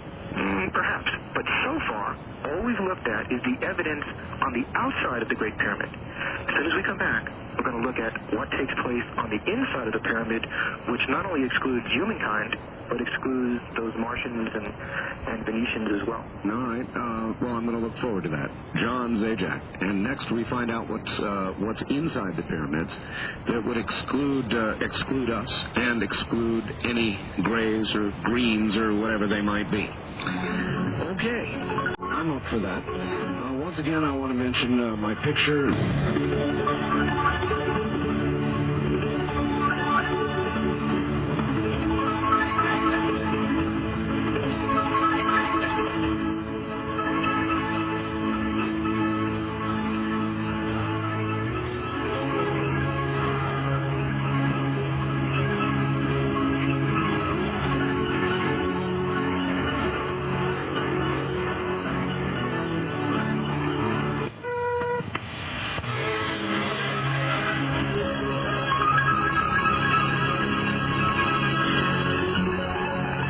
Welcome to Dreamland, a program dedicated to an examination of areas in the human experience not easily nor neatly put in a box. The unexplained, the unusual, the unknown. This is Dreamland. Taking a pretty good trip around the outside of the pyramid, and I think you've proven your case, but I guess you want to prove it a little further by going inside. What's inside? Well, the information inside is very different. The outside shows that it understood planet Earth very well. One item we did not get to mention, many we didn't mention, but one significant item that we should keep track of is that the Great Pyramid has a slope on it, which is peculiar, but allows it not to cast a shadow at noon on the vernal equinox, something that will come up importantly later. But when we get inside the pyramid, the whole message changes. And we'll do this now in Panavision for all your viewers, but basically the Great Pyramid is the only pyramid that didn't have hieroglyphics, did not have a burial chamber, does not have any treasure, does not have any body in it. It basically has two shafts, a downward sloping path called the descending passage, an ascending passage which comes off of that going up at the same angle the other one is going down. It breaks into something called the Grand Gallery, where these passages that are only about 3.5 feet tall suddenly jump up to 28 feet high. Off of that Grand Gallery at the top is something called the King's Chamber, and off the bottom is called the Queen's Chamber. And the Queen's Chamber floor intersects the ascending passage and produces an angle. And we'll get into that angle momentarily. Now, when Sir Isaac Newton went into this, very simple little stuff inside, the ascending, descending passage in the Grand Gallery, and that angle we talked about. When he got inside, though, he recognized that in the whole pyramid, there is only one set of scribe lines. No hieroglyphics, no words. In fact, the Great Pyramid was actually built 500 years before the invention of the spoked wheel, and before the invention of hieroglyphics. But the scribe lines coincide with what he calls the year 2141 BC, a time that the original or earlier North Star shone down its very narrow passage. The North Star does not yet shine down that passage, and it's due to happen in the future. We probably won't get to talk about it. In any case, from that point, he says, if I measure in what he called sacred Jewish inches and call each inch a year, something rather interesting happens. If he goes forward from those scribe lines up to the face of the Great Pyramid, he comes up to the year 2623 BC, the year that the Great Pyramid was completed. If he goes down the passage, he comes to the point where the ascending and descending passage split, and that happens in the year 1453 BC, which coincides with the exodus of the Israelis from Egypt. As he continues going up the ascending passage, he comes to the year 33 AD, in which case this tiny little passage explodes into this huge room with a 28-foot high ceiling, coincidentally called the Grand Gallery or the Passage of Light and Knowledge, on the year 33 AD. Most interesting. Yes. What he does then is looks closely at that triangle that we mentioned. The horizontal floor of the Queen's Chamber intersects the ascending passage right at the beginning of that chamber. And again, if we consider this a triangle, the horizontal leg would be equal to the beginning of that great passage opening, if you will. And that coincides not only with the year 33 AD, but the Great Pyramid, measured by laser and other techniques, is the most heavily measured structure on planet Earth, measured to thousandths of an inch, comes out to not only a year, but they can actually pick the day. And that comes up to the year 33 AD on April 3rd, coinciding with the crucifixion of one man of earth that we call Jesus Christ. Right. If we look further at that triangle, we will see that where the corner of the triangle comes together on September 29th, 2 BC, Christ's birth. You say, well, wait a minute, Christ was born in the year 1. Most people think he was born in the year 0, but there was never a year 0, so it would have to have been born in the year 1. Right. But there's a 2-year error in our calendar, and in the past we always used the same references going back, and we used the reigns of kings to determine how long ago things took place. And one king in history ruled twice, second time under a different name, caused a 2-year error in our calendar. So indeed, we now know that Christ was probably born in the year 2 BC. Some will argue 3 BC. But basically, we know there's an error in our calendar. It's about 2 years. 2 years places it into the BC 2. So here we have this Christ Triangle, as it's called. The Christ Triangle depicts 3 dates depending upon which leg you measure, either Christ's birthday, his crucifixion, or the other leg comes up at October 14th, 29 AD, the date of his baptism. Interestingly, if we take that Christ angle, keeping the angle very precise, and it is very precise, it's 26 degrees, 28 minutes, 9.63 seconds. Trust me, nothing gets more accurate than those numbers.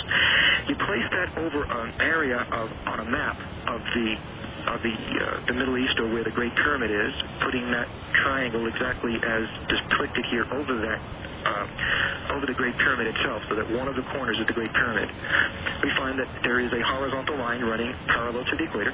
The other line goes right through Bethlehem. In fact, if standing on the Great Pyramid, one would see the sun rise literally on the longest day of the year directly over Bethlehem. So what we have is something that is mind-boggling. What we have is a structure using science, modern science can understand but can't duplicate, that is putting together a prophetic message of the future, for it was built 4,614 years ago, talking about the greatest natural event, or the greatest event to affect mankind on planet Earth, to be a person born in Bethlehem in the year 2 BC, the way our calendar counts. And that is absolutely mind-boggling. So whoever built this could no longer be just a clever Martian understanding science, technology, and the Earth, but has to be someone who is able to either foresee the future thousands of years in advance, or control the future so importantly, that far in advance, that we could only call it supernatural. If you combine that with the fact that this is obviously a message of a spiritual leader, you end up with an amazing paradox that it can't be a human, and it really can't be, quote-unquote, intelligent life forms from another planet. So your conclusion, I think, is what my guess was, that somehow this information, this technology, was imparted by a supernatural force which you probably would view to be from our Creator. John? Well, scientifically, I can't define God, but I can say that what we're talking about can only be defined as supernatural. And you know what? It goes one step further if we examine the mathematics of it. Remember I kept saying, well, that could be a coincidence, that could be a coincidence? Yes, you were building your case. Yeah, but you know what? It's mathematically impossible. Let me tell you what I mean. If I asked you to draw on a piece of paper a 1-inch diameter circle, you could do that, right? Mm-hmm. If I asked you to draw on a piece of paper a square with a 1-inch lake, you could do that. Yes. If I asked you to design a triangle where 2 sides of the triangle were 1 inch in length, you could do that. Yes. However, if I asked you to design me a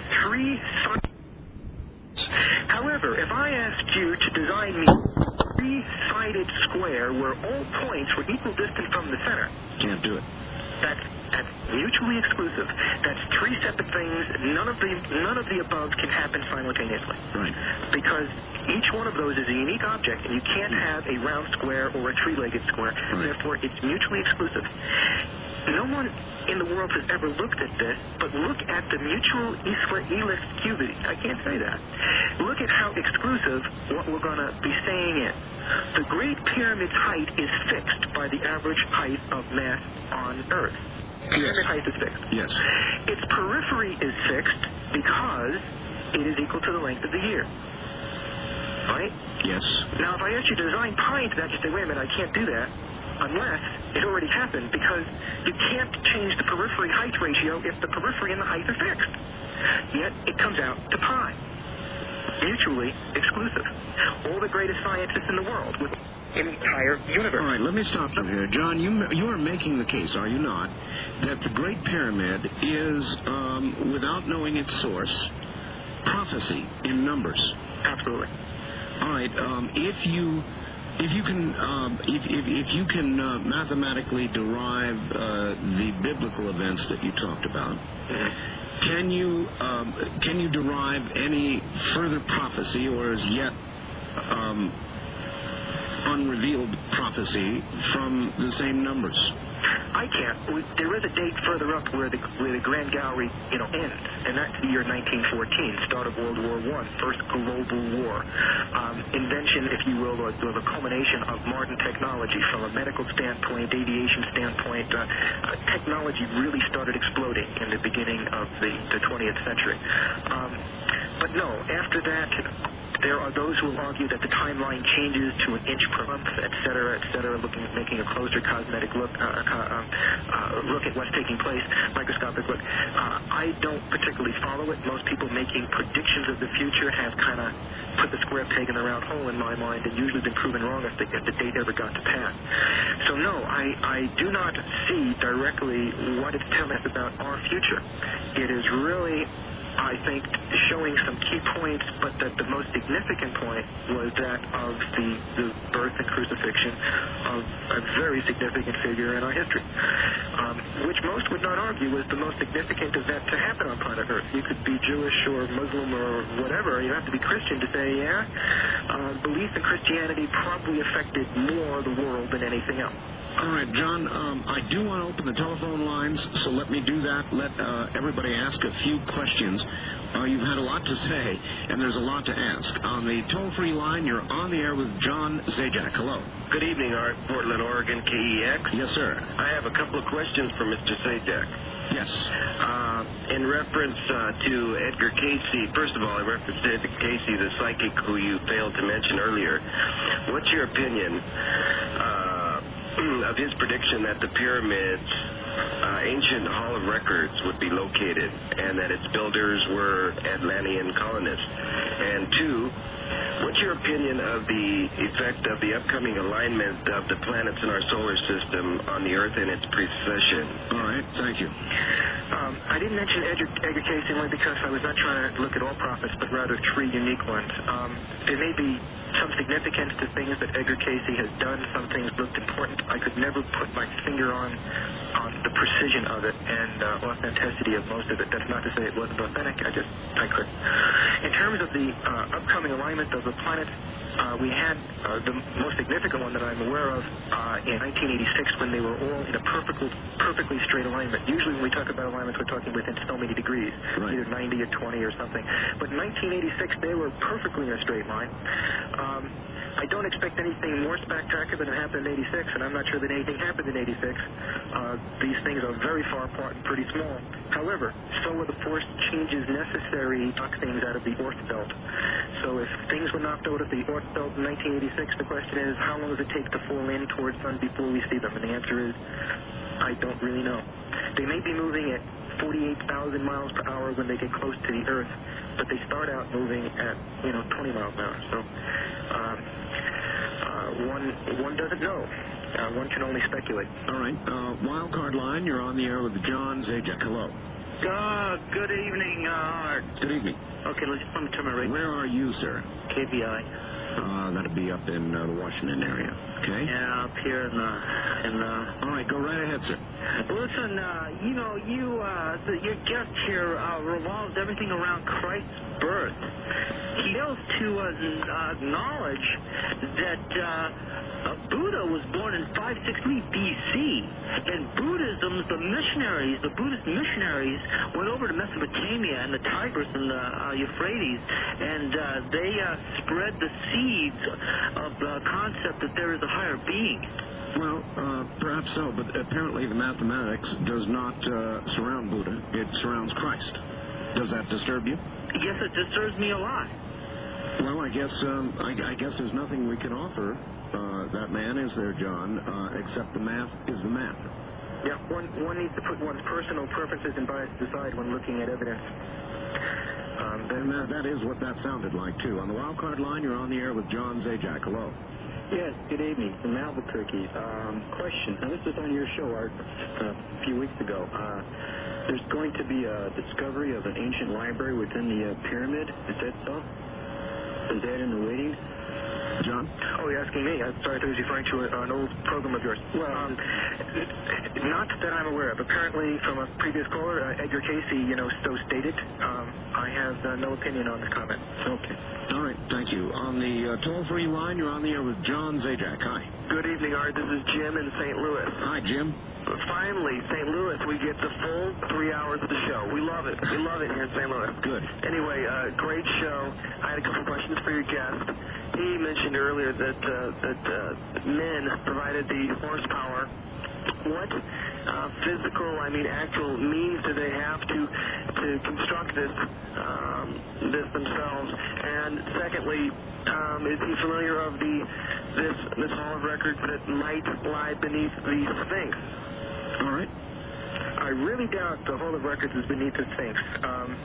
We have in San Jose a Egyptian museum that talks about a secret passage that goes between the Great Pyramid and the Sphinx. And I asked the curators, why do you speak of something you've never found? They go, well, it must be there because why else would the Sphinx be nearby? And I go, well, that's the most convoluted argument I could possibly imagine.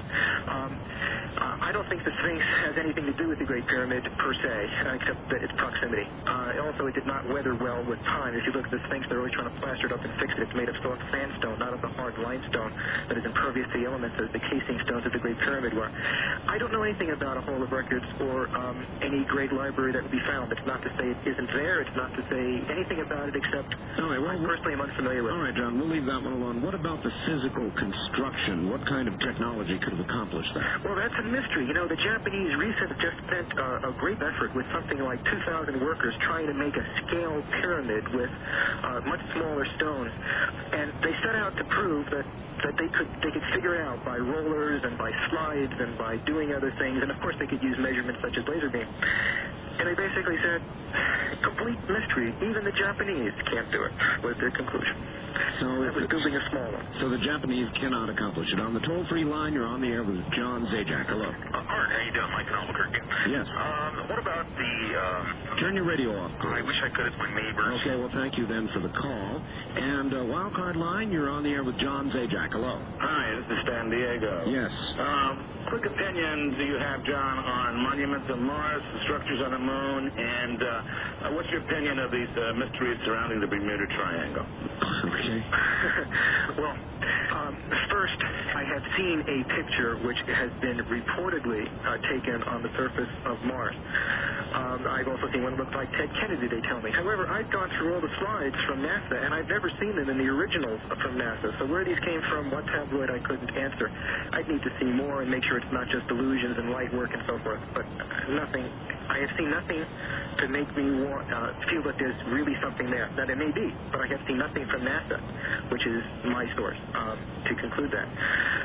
In terms of the Bermuda Triangle, there are some areas of the Bermuda Triangle which have just been exaggerated and put out of proportion. Certainly, Edgar Casey thought a great deal about it, thought that Atlantis would one day be found.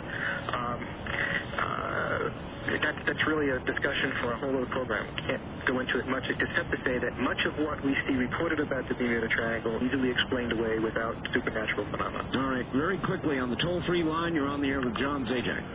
I was wondering about a couple of things that I heard about. One was that geologists think the Sphinx is at least 9,000 years old, and the other was who said that the blocks of the pyramid are not actually stone blocks at all, but they're concrete blocks. All right, we'll answer those when we come back. John, we're at the bottom of the hour. You're listening to the CBC Radio Network called Dreamland.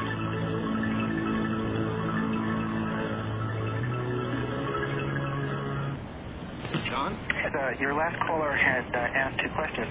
First was, if we say that the Great Pyramid is the oldest structure on Earth, what about the Sphinx, which is at least twice over 9,000 years old? And the answer to that is, yeah, it's way over 9,000 years old, in fact, because the Sphinx is made out of a natural outcropping of stone, sandstone, and was carved. The Sphinx is carved, not built.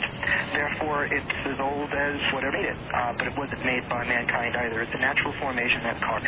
In regard to the Great Pyramid saying that the stones were not carved, but rather a cement that was molded, if you will, I've heard this argument before. I'm even more impressed because not only was what we call cement not invented, but afterwards, but think of the control problem. How would they have made the mold? How would they make the name? How would you prevent shrinkage? How would you prevent the warpage that takes molded? No two are alike. Talk about precision. More impressed if it could have been a cement that was molded and popped out of a mold. Even more so than just the carving, which is spectacular all by itself. What about the materials in the blocks? He asked about that. He said perhaps it is not stone, or some people have thought it is not stone. Well, he was suggesting that it was some type of cement. Oh, I see. I'd be even more if they made it. Sure, that would entail later technology. Now, Klein, you're on the air with John Zajack. Radio Free America. Yes. Listen, my knowledge of the subject is not real big, but I'm wondering if there's any correlation to the pyramid of adding to the Ten Commandments or the possibility of the refinding of the Ark of the Covenant pyramid correlate. All right. Do you find any math that coincides with those events? I see nothing that coincides except that the Ark of the Covenant dimensions are exactly easily divisible by the dimensions of the king's chamber. In other words, the Ark of the Covenant dimensions multiplied by a constant. Also, the other thing that I know with regard to the tenements is that there are 3 granite hooks that they could not carve through and had to carve around to get past the ascending passage, which is believed to have come from the same mount because the very unique red granite that the Ten Commandment tablets were carved in. But you can't absolutely prove that, but it does test against minerals extremely well. All right. On the toll-free line, you're on the air with John Zajack. Hi. I hope you'll take a skeptical call. Of course. Where are you calling from? I live in Sparks. Sparks, Nevada. All right. Go ahead, sir. Well, your statement that modern technology can't reproduce the pyramid is wrong. In fact, I've seen a lot of stories and reports and a record of graduate engineering students actually seeing the model of the pyramid or a section thereof. It's been repeated more than once. So that statement that modern science can't do that is absolutely wrong. Secondly... Okay, where was this done, sir? Just for the record. I seem to remember the story in National Geographic. It was a story about the pyramids, and then there was a small section that reported the technology and how it was built.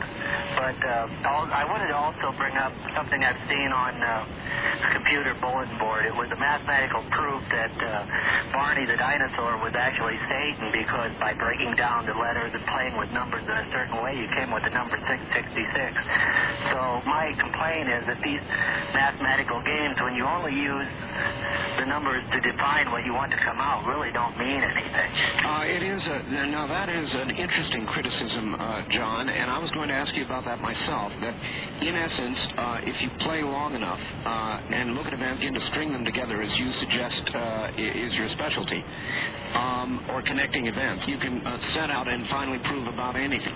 Absolutely. If I wanted to find my birth date by finding the 77th tier 2 inches over from the top and, some other stone 2 inches from some other place, I'm sure I could do that. However, one must realize that if you want to contrive things, tell me how. All we looked is the height of the pyramid, its periphery. Period. There's nothing contrived about that. When we got into the pyramid, all we measured was the length of the passages, period. And we used the same unit of measure throughout, from the outside to the inside. So if you want to contrive things, be my guest. But it's really hard to contrive things. I mean, when you talk about Barney and the number 666, well, 666 is easy to come by. Who said it was Ronald Reagan, his house address? Yeah, that's right. 666 is not an exclusive number, and they tried to get there. The trick is going the other way. If you look at something and only measure its height and its periphery and the length of passages all in the same measurement and all these things in place, that's not being contrived. All right, what about graduate student projects that have created pyramids? Well, the first thing is that if the graduate students trying hard to be published, you wonder what they're going to say. But second of all, I can assure you that no one's ever solved the problems of the Great Pyramid. They could build them up and say, look, we built these stones, and with pulling people, we moved 1-ton stone, we had more people, we could pull more, and they could get that conclusion. However, the Japanese demonstrated when you went up in scale, the things that supported this weight no longer worked. Because the Japanese, funded by the Japanese government, attempted to build a scale model of the Great Pyramid. I think it was like a 1/4 scale. It lapsed under its own weight because things we didn't talk about. The Great Pyramid has things like cornerstones that have special anchor mechanisms that we have only on modern bridges, and so with bolts and sockets and so forth, to allow it to have lasted this time. Other pyramids, even Egypt, 4 copies of the pyramids have bulges on them because of its great weight. They literally can't stand. The pyramid is unique, even to Egyptian pyramids, and there has never been anybody of any credible value ever making the claim that they could understand how it was done or if they could replicate it. All right. Hi there. On the toll-free line, you're on the air with John Zajack. Where are you calling from, please? Hello? Hello. Where are you calling from, sir? L.A. Turn the radio down. Turn the radio off, Yes, actually. sir. I sure did. All right, go ahead. Well, regarding the Great Pyramid, there's a couple of passages in the Old Testament, I think, regarding that. I could only find one. From what I can gather, it also speaks of Christ, and that's in Isaiah chapter 19, and that's starting with verse 19. Yes, very common passage. Oh, yeah. Oh, you're familiar with that? Oh, of course. There's so much that we couldn't get into in this short period. What's your interpretation of it? Do you think that that's speaking of the pyramid? It sure sounds exactly like the pyramid. For everyone else's edition, that passage, I could look it up and quote it to you, but basically it says that an altar to the Lord will be built center of Egypt at its border, which in the first place sounds like a contradiction because how could it be at the center and at the border? But there were always two Egypts, the Upper Egypt and Lower Egypt, the different pharaohs wearing different colored hats, and the borderline between Egypts goes right through the pyramid. What a coincidence. What a coincidence. And of course, the Giza pyramid, the Great Pyramid is called the Pyramid of Giza, which also means the border of the river, I suspect. Actually, the word pyramid isn't even Egyptian. It's Greek, from the word pyros and mitos, I guess, but basically means center of knowledge and wisdom. All right, John, on the toll-free line, you're on the air with John Zajack. Hi, where are you calling from, please? Portland, Oregon. Okay, go ahead. Well, I had a question for your guest. I wanted to know if he believed that Christ is indeed the Son of God and Savior of the world, and what his opinion on the Bible was, and if his research at all affected his belief of it. All right. Care to talk about your beliefs at all, John? Well, sure, why not? Because biases can't be removed. Though my book does not try to make a case for it except to show similarity between science and theology, stating that they need not be diametrically opposed. I do, in fact, accept Jesus Christ as the Son of God, and I think that there's a lot of things that can be proved scientifically within the Bible, though I am not trying to prove the Bible. Rather, that when I do the scientific investigation, as a scientist, one says, but haven't I heard some of this before? And just as the other caller said, gee, does the Bible refer to the Great Pyramid? It's interesting to note that it might, but I don't make a big deal about it. I would like to understand, John, how you structured your research.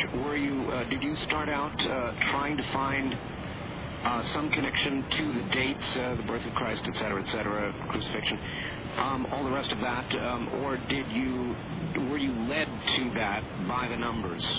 Actually, what I was doing was research for myself. I wanted to know if was the air safe to breathe. Should I live in California, going to fall off into the ocean? Are the banks going to be there? Is the financial system, secure? And I did this research as a research scientist for me. Where do I start a family? Where do I live? Where do I place my investments? What do I eat and what do I breathe? And as I did that,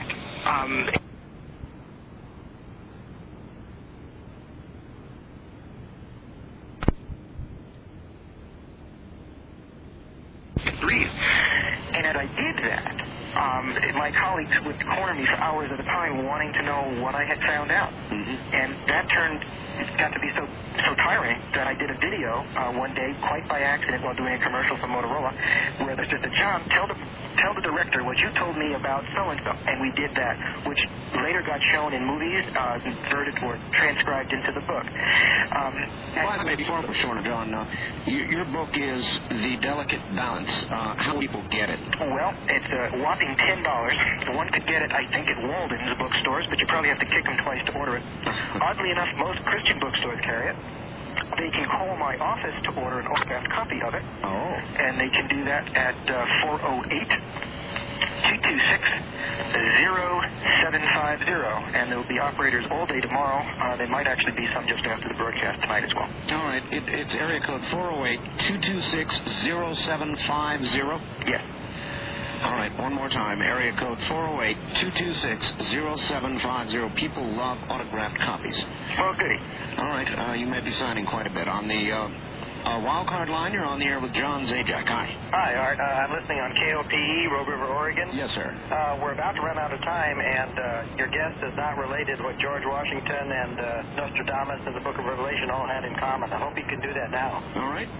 John? Well, it could easily be another program, but they all foresaw the future. George Washington and Miguel de Nostradamus saw World War III very vividly and clearly. George Washington also saw the Revolutionary War and its outcome, the Civil War and its outcome, and the only other war besides those two which threatened America, which is World War III. And in World War III, he talks about it being global, the whole world against the United States, where the cities are destroyed by fire before the invading army approaches the shore of America, which can only be what we now describe as atomic warfare, something that is unthinkable during George Washington's time and the technology which existed then. Miguel de Nostradamus saw a pestilence, warfare, great plagues, the comet, if you will, for our future and World War III. He was very explicit about World War II, naming the countries involved, the leaders of those countries, how and when they would be taken over, the weapons to be used, from submarines shooting to torpedoes, and in World War III, submarines, they could fire fish through the air. We still call torpedoes fish. To hit in enemy cities. And of course, John in the Book of Revelation speaks of a time of great famine and drought and pestilence worldwide. Earthquake, by the way, we have 6,000% more earthquakes today than we had just 40 years ago. A great one about to happen momentarily in Japan. It's going to devastate the whole Western banking system. And of course, John in the Book of Revelation talks about the Battle of Armageddon. And if that's not a good description of how World War III is culminated, then I don't know what is. So they all had common element. They all stated it in different words, but they overlap very, very clearly in their predictions for the future. All right. Wildcard line, you're on the air with John. Whoops, would have been on the first-time caller line. You're on the air with John Zajack. Hi. Hi.